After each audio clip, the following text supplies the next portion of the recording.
तू तू अरे तू इथे काय करतोयस?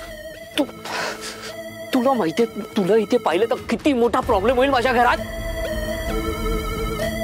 माणसं फोन उचलत नाही, कॉल बॅक करत नाही, तर मी म्हटलं स्वतःच जाऊन डायरेक्ट मीटिंग करावी म्हणून आलो इकडे. अरे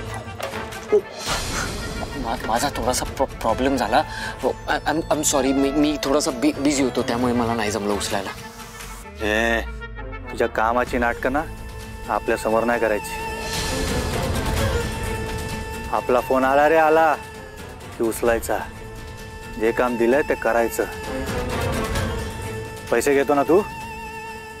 तू पैशाचा माज मला दाखवू नकोस. हा युवराज खांडेकर आहे मी.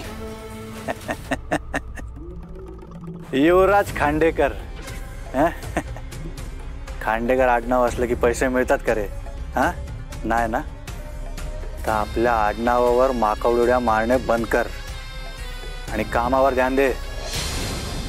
आता हा तुझा काळतोंड चेहरा आहे ना, तुझ्या अख्ख्या घराच्या समोर आणीन, समजला? मम्मा जरा ना शांत बस तू. आणि बरोबर बोलतोय काका. आणि असे घरात वेळी अवेळी कोणीतरी शिरणं हे काय आपल्याला नवीन आहे का? तो माणूस कोण असेल याचाही सगळ्यांना अंदाज आहेच. ईशा काय बोलतेस तू? घरात शिरणारा प्रत्येक माणूस हा शेखरच असू शकतो का? काही काय. आणि शलाकाने बघितलंय त्या माणसाला.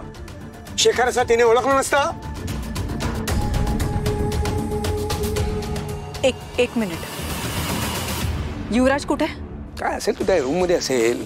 मी चेक करून आले. अरे कशाला आता त्याला उठवताय? हा तो झोपला असेल आणि त्याने त्या चोराला आमंत्रण दिलंय आणि बोलवलंय असं वाटतंय का कुणाला? हा पद्मिनी काकू, चोर जर युवराजच्या रूम मध्ये गेला असेल तर चेक नको का करायला? चला चला.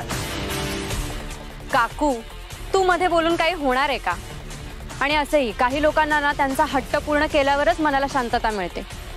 सो चिल, जाऊ दे.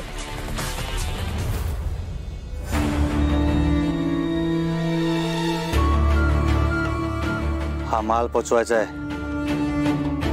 ते काय आहे ना, आजकाल आपल्या माणसांचे चेहरे पोलिसांच्या जाम लक्षात आहेत,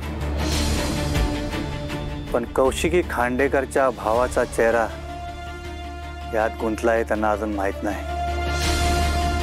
त्यामुळे या कामाची जबाबदारी तुझीच आहे. आणि हो, महत्वाची डील आहे. ही डील कधी करायची मी सांगेन. कुठे जायचं, कोणाला जायचं, ही सगळी इन्फॉर्मेशन तुला मिळेल. समजला? समजलं? हो समजलं समजलं, मला समजलं सगळं. दरवाजा बंद आहे. युवराज, युवराज, युवराज, युवराज. त्याला ऐकू का येत नाहीये? काय कानाला हेडफोन लावून झोपला असणार.